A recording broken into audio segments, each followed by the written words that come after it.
of Moshannon Valley, and 6th place to Troy Gump of Chartiers, Houston. 145, Greg Casino from Kennedy Christian High, District 10 against Brian Murphy, Cambria Heights High School, District 6. There you see Harry Murphy and his assistant at Cambria Heights. That's his son out there, Brian. Harry looks pretty good. He hadn't aged a day. Period ends, scoreless. I'll tell you what, if you sit there and watch your son wrestle, you'll age real quick. My father retired from Lehigh when I showed up. I think that's some indication. Green, Mott. He had 41 years, and he said, here comes the kid, I'm going. Dane Stilgenbauer and his assistant at Kennedy Christian High School. If you've just joined us, we're at the Hershey Park Arena, Hershey, Pennsylvania. Sold-out crowd, Pennsylvania Public Television Network coverage for the 12th consecutive year of the PIAA Class AA Championships. Shel Siegel along with Larry Sheridan and Marv Walensik. We hope wherever you are, you're enjoying it. Murphy turning inside, gaining an escape. I think Murphy is a seems to in the matches that he's wrestled, they've all been close. 4-0, 5-2, 6-4. He hangs right in there. He's a careful wrestler with a good sense of endurance. His conditioning is excellent. Casino has been in some real barn burners. He got a default win over Mike Seabold, who had a concussion of Notre Dame High School in District 11, but then he won on criteria in overtime 7-7, and he beat Blankenship at Kane 10-6. So both these guys have been to the wars a little bit. I'd like to remind that most viewers over most of these PPTN stations that the Class AAA championships will follow. Consult your local newspaper for the exact starting time. On most stations, it will follow immediately. I think both these wrestlers will be extraordinarily cautious, and I think the referee's going to tell them so. Still solid. 1 point green. Okay. Now 2-zip. Warning again against Casino. That's a tough point, Larry, for Casino to give up at that stage because it changes the strategy of the match now. Well, I've watched both of them, and as far as shooting, they're shooting with their fingertips in. They're really not going in deep. They're just kind of going through an exercise motion. If you're going to get a takedown, you're going to go in and complete the move, not go in and put your nose there and say, I don't like what it smells, and get out of here. As they go off the match, we'd like to remind our viewers in the Pittsburgh area that the Class AAA championships will follow immediately. WQLN in Erie, they will be seen tomorrow at 1 o'clock. WPSX at Penn State on March 31 at 12:30. In the Hershey-Harrisburg area, it will be at 1 p.m. today. And in WVIA in Scranton, they will follow immediately. So wherever you are, you'll get to see the AAA championships also. Okay, second period about to end, and it's slow and quiet, but it's a 2-0 lead right now for Brian Murphy as we go to the last period of 2 minutes. Red, bottom. Casino with the in a down position. Kennedy Christian. Referee Rackets getting them started. You both have a warning. You've been penalized. Okay, here we go. He's explaining the status of the technical aspects of the match on warnings, penalties. Kennedy Christian with 50 points here is riding along in 3rd place. Caution, green. John Rackich is from District 4, 21 years of officiating, high school teacher up in the Bloomsburg, Pennsylvania area. Kennedy in the top position had been cautioned for jumping the gun in the starting position. This is where Brian Murphy, I think, is very tough. He's a bulldog rider, Larry. He's one of those old-fashioned riders. He gets in there on you. Yeah, but he better do something with it. Because you know what I think, when you put a hold on somebody and don't improve on it, I think you're stalling. Well, he's in on that parallel. Up comes Casino. He's trying to put that half in, Larry. Yeah, you're right, referee. You're absolutely right. Just riding. Green star. Absolutely. Marv, I sniffed that 20 seconds ago. You sure did. And that cost Murphy a very big point here because now if Casino gets out, it's all even. It's okay to be one thing to ride, but you just don't lay there and say, hey, I got something that looks good. You got to remember, most of the officials were former wrestlers, so you can't kid us. Down easy, down easy. We have a second sense to know what you're doing out there. Match judge is Dr. John Osage, who is the head official. I think we're going to get an escape. They're neutral now. And there it is with 106 remaining. It's all tied up. And what could be bad here is that it'll end up in the referee's hands if neither one of them wrestle, because there's been a warning and there's been penalties. Get in there. And the last thing the referee wants to do, particularly John Rackett, is nail somebody. But if he doesn't wrestle, he's got it coming, and it's subjective. There's no question about it, but sometimes it's pretty obvious too. Kennedy Christian coaches are up off their seats. You couldn't see them, but they're yelling to Casino, go after him, go after him. And now there's the first shot. Well, let's see what happens. 33 seconds to go. We're tied at 2. No improvement in this situation. Still made it. Off they go now with 28 to go. We're tied at 2-2. We've already had one overtime match earlier. And this one is within 27 seconds of the same, unless there's a takedown. Half-hearted attempt, but then they go down and lock into that situation. You almost get the feeling that they both wanted to go overtime.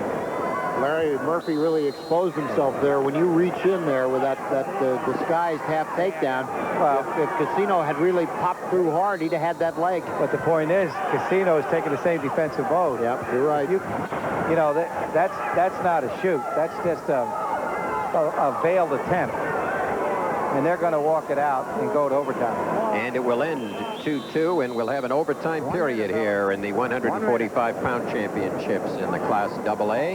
Second overtime bout today. And a momentary timeout. We'd like to express our thanks to the fine people at the PIAAs for 12 consecutive seasons for helping us out. Dr. Russell Werner, PIAA Executive Director. Bradley Cashman, Associate Executive Director. The tournament director is Bob Lombardi. The tournament advisor is Bob Craig, and the tournament financial advisor is Bill Holland. First overtime period coming up. Again, the wrestler in the red, Greg Casino from Kennedy Christian. In the light blue, guess we'd call that Columbia blue, Marvin. Brian Murphy, Cambria Heights, District 6. Kennedy Christian up in, I think, Mercer County. Up in the Northwest. Yeah, it's up in the area of Mercer and Hermitage. District 6, 9, and 10. Yep. Sharon up in that area.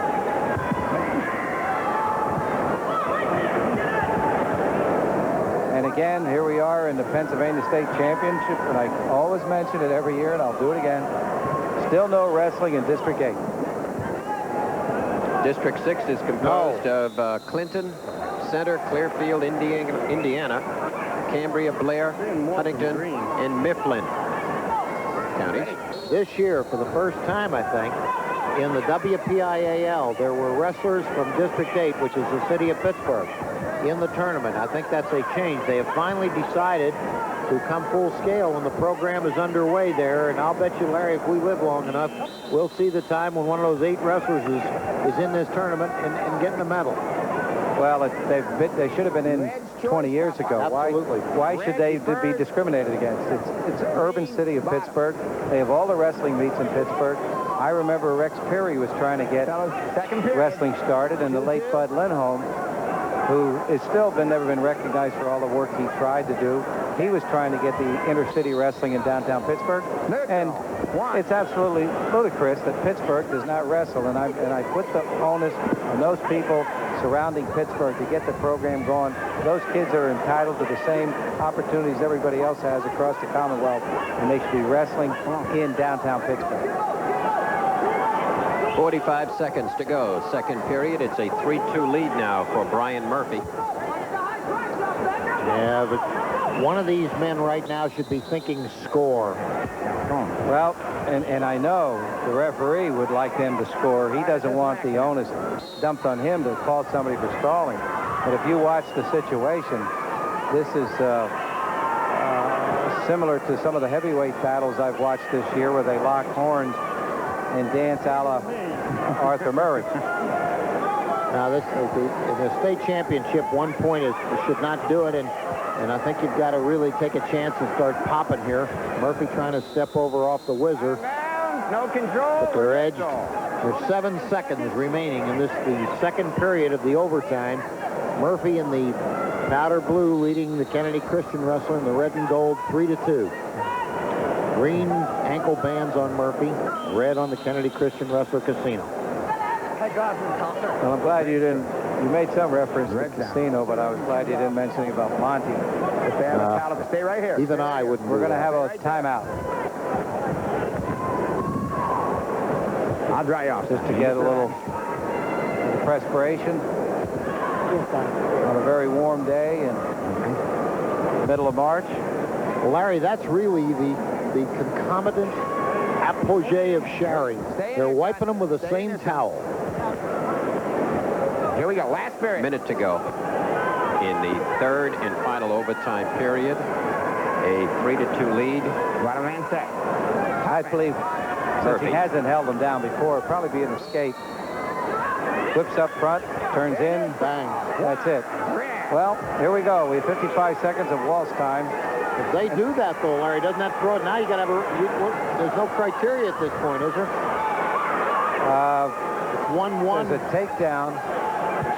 There was no takedowns, right? Oh, it was a penalty point for stalling that makes it So 3. no faults, no But takedowns. one has one more penalty point than the other, right? Well, I'll save you the trouble. Someone will get a takedown in the last 35 seconds I hope before you're you right. put it in your computer. Sandy, you can tell me, was there more than one warning? I know they've been both being penalized. I think they were both warned, and then there was a penalty point awarded to Murphy, and then Murphy gave it back to him. I think the official would like to do the same, except he doesn't want to give the bout away on that. So I think we're going to just see this waltz continue for the last 15 seconds. Well, either those kids are tired, but if they watch this again on television, they're going to have to admit that neither one of them gave it a go.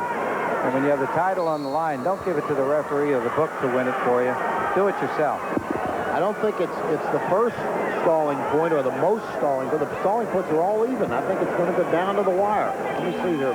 Bill Keane slides his criteria, oversized criteria. Let's get down there, and maybe we can hear how this is finally going to be awarded. We'll listen to the referee. I don't think there's going to be any criteria.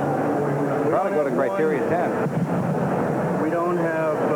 No near falls, no reversals, no, they're both equal on escapes. Yeah. Nobody. Penalties were the same. Penalties were the same.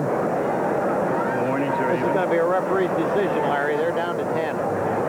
No takedown. Criteria 10. You can hear them. And we're going to... I don't think we've ever seen this. No, the first takedown, there was none. There's nothing. We got to vote on it. This is criteria 10. They're going to have to vote. Green had the best. Yeah, that's my feeling. My feeling is in a whole bout, more of the aggressiveness was from Green, more deeper shots. My feeling was Red was more blocking. Some of the shots came off defense. Yeah, I thought Green. That's your feeling? I thought Green was the aggressor. Yeah. Okay, that's my feeling. Okay. Well, I think we're going to have a unanimous referee's decision, which is good. Murphy, fellas, you didn't make it easy. It was a tough decision. Both referees agreed Green was the aggressor. Criteria 10. Well, it's good to see, I think, that both the match judge and the referee agreed straight out. I think we would have had ourselves a real situation there had they One of the things not the rules done that.